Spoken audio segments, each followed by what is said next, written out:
Hello guys, welcome to your study official. And आज हम सीखेंगे पोस्टमैन का बेसिक एनवायरनमेंट कैसा है, क्या चीज़ इम्पोर्टेंट्स है। हम वो चीज़ बिल्कुल नहीं देखेंगे जो टाइम ज़ाया करे, जो इंडस्ट्री में काम की चीज़ें हम चीज़ वो चेक करेंगे।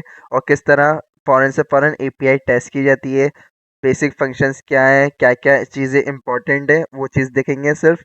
और एक एपीआई को टेस्ट कैसे करते हैं वो सारी चीज़ें देखेंगे, सिंपल, राइट। और सारी अगर एक से ज़्यादा 100 और 100 से ज़्यादा एपीआईज हो, उसको किस तरह ऑर्गेनाइज करते हैं और किस तरह ऑर्गेनाइज करके इंपोर्ट और एक्सपोर्ट करते हैं, हम वो देखेंगे। सही है, तो please subscribe to my channel and like and let's get started now. तो गाइस, ये हमारा जब भी आप पोस्टमैन डाउनलोड करेंगे और डाउनलोड करने के बाद आपके सामने इस तरह का एक्सेस आएगा, राइट।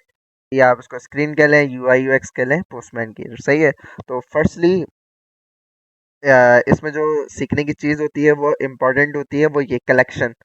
ये कलेक्शन बहुत से लोगों ने इसको बहुत ही हाईली डेफिनेशन क्रिएट कर दी है कलेक्शन, क्योंकि हर कोई परेशान हो जाता है कलेक्शन होती क्या है।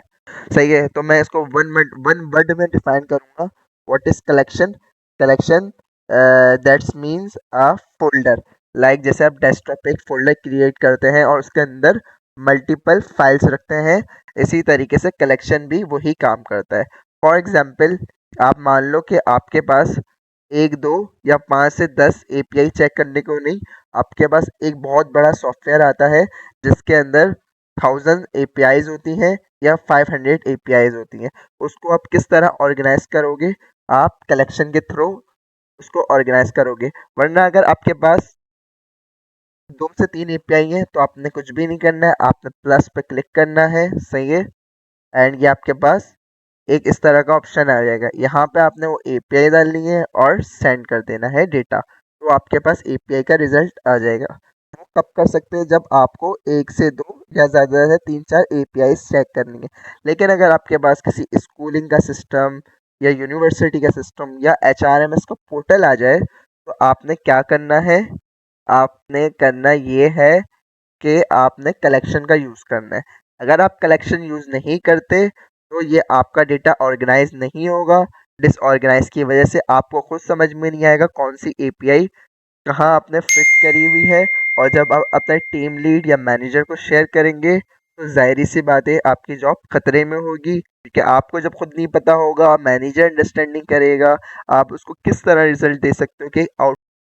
अच्छा जी, सही है। तो ये मैंने आपको बताया। अब सिंपल सा कलेक्शन का क्या काम होता है, मैंने कहा कि लाइक का फोल्डर का काम होता है। तो इसको मैं भी कैंसिल कर दूं। ओके, आपके बाद आपने कलेक्शन बनाई, राइट। कलेक्शन में जो प्लस का आइकन आ रहा है, यहाँ से भी आप क्लिक कर सकते हो, कलेक्शन बना सकते हो यहाँ से भी। तो कलेक्शन मीन्स फोल्डर, हमने यहाँ कलेक्शन बनाई। तो आपके पास ये एक मॉडल खुलेगा जिसमें ये ऑप्शन सारे होंगे। आपने ब्लैंक कलेक्शंस पे जाना है क्योंकि आप स्क्रैच से एक प्रोजेक्ट टेस्ट कर रहे हो। सही है, तो यहाँ आपके पास इस तरह से खुल जाएगा। आप इस फोल्डर का नाम दोगे, फॉर एग्जाम्पल हम एच आर एम एस ले लेते हैं।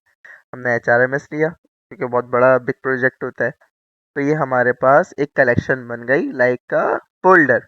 तो अब इसके अंदर एड अ रिक्वेस्ट का ऑप्शन आ रहा है, आप यहाँ से भी देख सकते हैं। और यहाँ 3 डॉट पे भी क्लिक करके ऐड रिक्वेस्ट कर सकते हैं। तो दैट्स मीन ये एक फोल्डर है, ये एक फाइल्स है। सही है, अब आप एक दो एपीआई तो चेक कर सकते हो easily, लेकिन कोई H R M S type जो प्रोजेक्ट्स होते हैं उसमें 50+, 100+, 200+ एपीआईज होती हैं और उसको ऑर्गेनाइज करके रखना होता है। अगर आप डिसऑर्गेनाइज कर दो, आप मेरी बात समझना, मिसाल के तौर पे आपने स्टार्टिंग में एच आर एम एस में 50 एपीआई चेक करी, टेस्ट करी, जो कि रन कर रही थी। सही है, उसके बाद आपने नेक्स्ट पेज की 30 एपीआई चेक करी, तो टोटल कितनी 80 एपीआई हो गई। अब फॉर एग्जांपल किसी प्रोजेक्ट में एपीआई में इशू आ जाता है, लेकिन आपको नहीं पता, आपने सारी एपीआई यहाँ डाली, सेंड कर करके चेक करी सिंगल सिंगल, लेकिन वो कहीं सेव नहीं हुई, कहीं ऑर्गेनाइज नहीं हुई। अब मिसाल के तौर पे 1 महीने बाद उसमें कोई बग आ जाता है, तो आपका टीएल या प्रोजेक्ट मैनेजर या प्रोडक्शन की टीम, क्या कोई भी आपका जो लीड करता है वो आपसे अगर कह दे कि यार ये मसला आ रहा है, वो जो आपको एपीआईज दी थी वो चेक करो, तो क्या आप एक एक दोबारा ये सेटअप बनाओगे, एक एक मैनुअल चेक करोगे? नहीं, आप ऐसा नहीं करोगे। या आप किसी को सेंड भी करोगे ना, अपने टीएल को कोई भी, जैसे ड्राइव पे कहीं भी सेंड करोगे, तो आप पूरी एक ऑर्गेनाइज करके एक्सपोर्ट करके एक फाइल बना लोगे। जब भी आपको अगेन उस एपीआई को चेक करना होगा ना, तो आप वापस उसको इंपोर्ट करोगे और सारी एपीआई आपके पास आ जाएंगे। बार बार आपको एपीआई कॉपी पेस्ट नहीं करनी पड़ेगी, इसलिए होती है कलेक्शन। सही है। अब मिसाल के तौर पे आपने एक रिक्वेस्ट बनाई।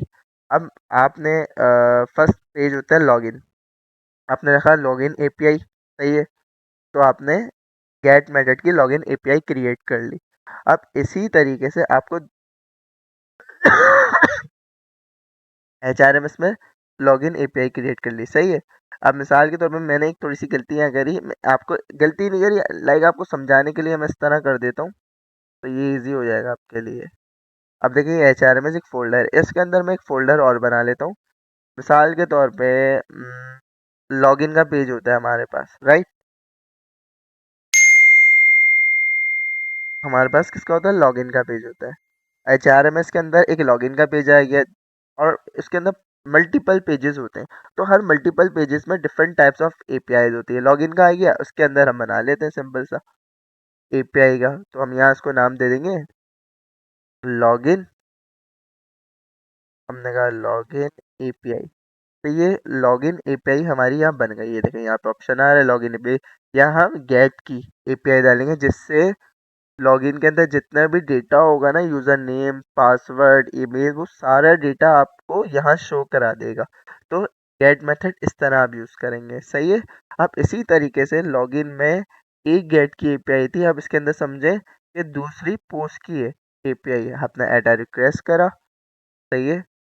और यहाँ एक नई रिक्वेस्ट क्रिएट हो गई, जिसमें आपने इसका मेथड यहाँ से चेंज होते देखें। अब आपने डेटा भेजना है, तो आपने पोस्ट पे सेलेक्ट किया, या पोस्ट की एपीआई आएगी और आपने इसको नाम भी दे देते हैं लॉगिन पेज की एपीआई हो गई। आप इंटर करते हैं, तो ये आपकी गेट की हो गई, ये पोस्ट की हो गई, वो यहाँ से पता चलेगा आपको बेसिकली, राइट? और उसके अलावा फिर आप आ जाए इसी में। अब इसमें आगे आप ऐड रिक्वेस्ट करते हैं। अब आप कितने बनाते हैं? पुट की पे बनाते हैं। सही है। तो आपने यहाँ सेलेक्ट करा, इसी तरह पुट पर क्लिक करा और यहाँ आपने लिख दिया लॉगिन लॉगिन एपीआई। आप इंटर कर दे तो सही है। लॉगिन एपीआई ये आपकी पुट की एपीआई बन गई। इसी तरीके से आप डिलीट की भी बनाओगे, ऐड रिक्वेस्ट और ये लोड हो रहा है, राइट? और के ये डिलीट की एपीआई सेलेक्ट करी और आपने कहा लॉगिन एपीआई। आप एंटर सेलेक्ट कर देते। सही है। अब आप ये देखें कि एक प्रोजेक्ट का नाम हो गया एचआरएमएस। सही है। इसको बंद कर देता हूँ मैं समझाने के लिए। समझिए ये आपकी प्रोजेक्ट का नाम है एचआरएमएस। बहुत सिंपल है ऑर्गेनाइज करना, समझ? सही है। तो ये आपके एचआरएमएस का एक प्रोजेक्ट का नाम है, आप इसको ओपन करेंगे। जिस तरह एक लॉगिन है, ये समझे एक पेज है एचआरएमएस, इसी तरह 100 या 50 पेजेस होंगे, वो यहाँ क्रिएट होंगे। उसको भी आप इस तरह ऑन करेंगे, तो उसके अंदर मल्टीपल टाइप्स ऑफ एपीआई होगी। अब सोचे अगर ये सिंगल सिंगल चेक करते, तो अगर क्यूए मैन्युअली करते, तो ये तो बहुत ही कॉम्प्लिकेटेड वर्क हो जाता, आपको भी याद नहीं रहता, आगे भी क्लाइंट को भी नहीं शो कर सकते। एटलीस्ट अब शो कर सकते हैं अपनी तरफ से, क्लियर कर सकते हैं कि ये भाई ये मैंने एपीआई चेक की थी, तो ये सक्सेस है। सही है। 200 इसका स्टेटस कोड मिल रहा है। सही है। तो ये देखें, अब इस तरह गेट। अब मिसाल के तौर पे आप लॉगिन एपीआई पे क्लिक करते हैं, तो ये आपको गेट की एपीआई मिल जाती है वाली। इस पे करते हैं तो ये पोस्ट की एपीआई हो जाएगी। इस पे करते हैं पुट की, इस पे करते हैं डिलीट की। सही है। अच्छा, इसके अंदर जो यूआरएल है वो आपको नेक्स्ट वीडियो में बताऊंगा, कैसे आप एपीआई को चेक कर सकते हैं, कहाँ से आप फ्री एपीआई उठा सकते हैं, किस तरह आप टेस्टिंग अपनी प्रैक्टिस कर सकते हैं एज अ इंटर्नशिप के लिए, एज अ जूनियर पोस्ट के लिए। सही है। अच्छा, जो आप यहाँ एपीआईस रखेंगे ना, गेट की, अपडेट की, वो भी यहाँ सेफ रहेगी। तो जब आप वापसी एक हफ्ते बाद जाते हैं अपने एपीआईस को अगेन चेक करने कहाँ एरर आ रहा है, तो वहाँ आप जब जैसे लॉगिन एपीआई में आएंगे। सही है। अगर आपका, अब एक बात समझे, आपका टीएल कहता है भाई लॉगिन के पेज में मसला आ रहा है, बग मिला है, उस पे ना एपीआई से डाटा गेट नहीं हो रहा। अब आप दोबारा एपीआई कहीं सेव की होगी, उसको सर्च नहीं करें, आप सिंपल सा लॉगिन का पेज ऑन करेंगे यहाँ से। सही है। लॉगिन का पेज आपने ऑन करा, सिंपल। और यहाँ पे गेट की एक ही एपीआई पड़ी हुई होगी। आप इधर आएंगे तो यहाँ एपीआई डली हुई, आप उसको सेंड करके चेक करेंगे तो वो एपीआई गेट कर रही होगी। अगर वो डेटा आ रहा होगा तो आप अपने टीएल को बताएंगे, अपडेट करेंगे। अगर डेटा नहीं आ रहा होगा तो आप बताएंगे कि यार ये स्टेटस कोड आ रहा है, 403 आ रहा है, फॉरबिडन आ रहा है, कोई की में से कुछ में से। तो आप इस तरह से अपडेट करेंगे एज अ क्यूए, और एज अ एसक्यूए का काम ऐसे होता है। इसी तरह वो बोले भाई पोस्ट में मसला आ रहा है, तो इन शॉर्ट इतने सारे पेजेस में आपके पास लॉगिन का पेज 1 सेकंड में मिल जाएगा। उसके अंदर आप पोस्ट की एपीआई में जाओगे, ये रही पोस्ट, इधर जाके एपीआई चेक करोगे। इसी तरह डिलीट की हो गई, अपडेट की हो गई, तो सारा प्रोसेस इस तरह बनता है। सही है। इसी तरह मैं बता दूं कि ये हो गया लॉगिन का। अब दूसरा फोल्डर कैसे बनेगा, इसी के अंदर आप थ्री डॉट पे क्लिक करेंगे, ऐड अ फोल्डर। अब मान लो कि एम्प्लॉय का है, EMPLOYEE, एम्प्लॉय डेटा रख लेते हैं हम इसका नाम। एम्प्लॉय डेटा नाम रखा, राइट। अब इसमें आगे हम ऐड अ रिक्वेस्ट क्लिक कर देते हैं। तो क्या हो गया आपका, EMP नाम रख दे, EMP डेटा। तो ये इसका भी EMP डेटा बन गया। अब आगे आप ऐड रिक्वेस्ट अगेन कर देते हैं, राइट। और आप यहाँ भी इसको EMP डेटा नाम रख के और आप इसको पोस्ट का मेथड देंगे तो ये भी सेफ हो जाएगा। और इसी तरीके से आप अगेन आएंगे, ऐड रिक्वेस्ट करेंगे।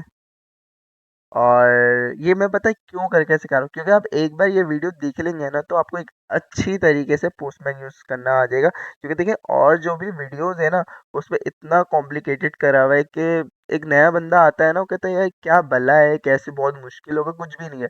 मैं आपको लिटरली बता रहा हूँ, बस अब एक हफ्ते सारी वीडियोस, तो सारी वीडियोस देख लें। लेकिन जिसमें से मैं खुद कह रहा हूँ 2-3 वीडियोस ऐसी होंगी जो बस इनफ, आपका काम पूरा हो जाएगा।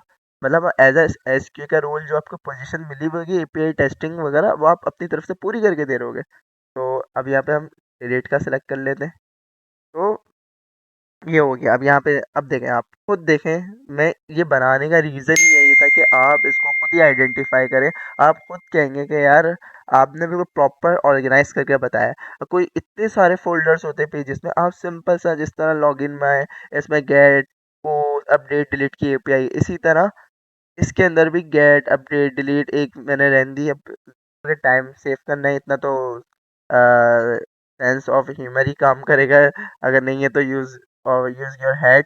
बहुत सिंपल है, यहाँ अपडेट की भी बना दें। तो इस तरह करके आप लॉगिन का पेज हो गया, एम्प्लॉय डेटा हो गया, एम्प्लॉय मैनेजमेंट, एचआर मैनेजमेंट, और सैलरी स्लिप वगैरह वगैरह, मल्टीपल टाइप्स ऑफ पेजेस है, उस तरह बना के सबकी एपीआईज क्रिएट कर सकते हैं। तो इस तरह आप ये कर लें। अब मिसाल के तौर में यहाँ 100 पेजेस है, 100 पेजेस के अंदर 500 एपीएस आराम से आप ऑर्गेनाइज कर सकते हैं। सही है। ऑर्गेनाइज करने के बाद आप क्या करेंगे, आप इसको इंपोर्ट कर सकते हैं, एक्सपोर्ट कर सकते हैं। सिंपल सा आपका एपीआई का डेटा सेव रह सकता है, राइट। अब इसके बाद हम चलते हैं एक लास्ट चीज़ पर। ये एक थोड़ा सा आपको ओवरव्यू देते हुए, होता क्या है पार्म्स, इसमें की और वैल्यूज पास की जाती हैं। अभी इतना इंपॉर्टेंट नहीं है, इस तरफ अपना जाए। ऑथराइजेशन की तरफ चलते हैं हम। ऑथराइजेशन की बहुत लंबी लंबी एग्जाम्पल्स, डेफिनेशंस क्रिएट की हुई है। वन वर्ड बताऊंगा आपको once again. Authorization means access, यानी आप किसी को एक्सेस देना। फॉर एग्जाम्पल, अगर आप आपका जो घर है, आप अपने घर में अपने फैमिली मेम्बर्स, सिबलिंग्स, पेरेंट्स को ही आने देंगे ना। अब ऐसा तो नहीं है कोई पड़ोसी या बाहर का बंदा घर में आ जाए, क्योंकि वो घर में नहीं आ सकता, आपने उसको एक्सेस ही नहीं दिया है। सही है। इसी तरीके से जिसको एक्सेस देना होता है। अब एक और मिसाल ले लें सॉफ्टवेयर से रिलेटेड। मिसाल के तौर पे एक अमेजोन की वेबसाइट है, आपने उसकी एपीआई अपनी वेबसाइट में यूज़ करी है, लेकिन उसका डेटा गेट जब तक नहीं होगा, जब तक, क्योंकि एपीआई वो अमेजोन एक बहुत बड़ा प्लेटफॉर्म है, जब तक वो अपने की ऑथराइजेशन नहीं देगा जब तक आप एक्सेस नहीं कर सकते। तो आप वो कैसे मिलता है, आप इधर आएंगे, राइट। यहाँ पे जो सबसे ज़्यादा यूज़ किया जाता है मार्केट में वो एपीआई की होता है। आप एपीआई की सिलेक्ट करा, जैसे ही आप जो भी अमेजोन आपको एक की प्रोवाइड करेगा वो यहाँ पेस्ट करेंगे, वैल्यू पेस्ट करेंगे, और हेडर हो या क्वेरी पार्ट्स वो डिपेंड करेगा जो एपीआई होगी। सही है। अब जैसे ही आप सेंड करेंगे ना, आपकी एपीआई एक्सेस ले लेगी। अगर आपके पास की वैल्यू नहीं होगी, आपके पास 403 का एरर आ रहा होगा, 401 का आ रहा होगा, सम टाइम 404 का एरर आ रहा होगा। सही है। तो इसका सॉल्यूशन ये मतलब पब्लिक और प्राइवेट का सिनेरियो होता है। पब्लिक एपीआई सब यूज कर सकते हैं, जिस लाइक किसी का इंस्टाग्राम है तो वो पब्लिक है, तो हर कोई देख सकता है, हर कोई लाइक कर सकता है, हर कोई कमेंट्स कर सकता है। प्राइवेट है तो प्राइवेट सिर्फ वही कर सकते हैं जिसको फॉलो फॉलो बैक किया हुआ हो। तो ये मैंने बहुत इजी एग्जांपल दी है, तो होपफुली कि आपको ये सब समझ में आ गया होगा कि ये किस तरह वर्क करता है। सही है। इसके अलावा नेक्स्ट वीडियो लाजमी देखें, उसमें मैं एपीआईज को बताऊंगा कहाँ से आप फ्री एपीआईज ऐड करके चेक कर सकते हैं, किस तरह आप अपनी प्रैक्टिस कर सकते हैं। सही है। और कोई क्वेश्चन हो तो मुझसे पूछेगा। Hopefully all questions are clear and you want any some question, let me know on comment and please subscribe to my channel and like and thank you। अपना ख्याल रखेगा। अल्लाह हाफिज।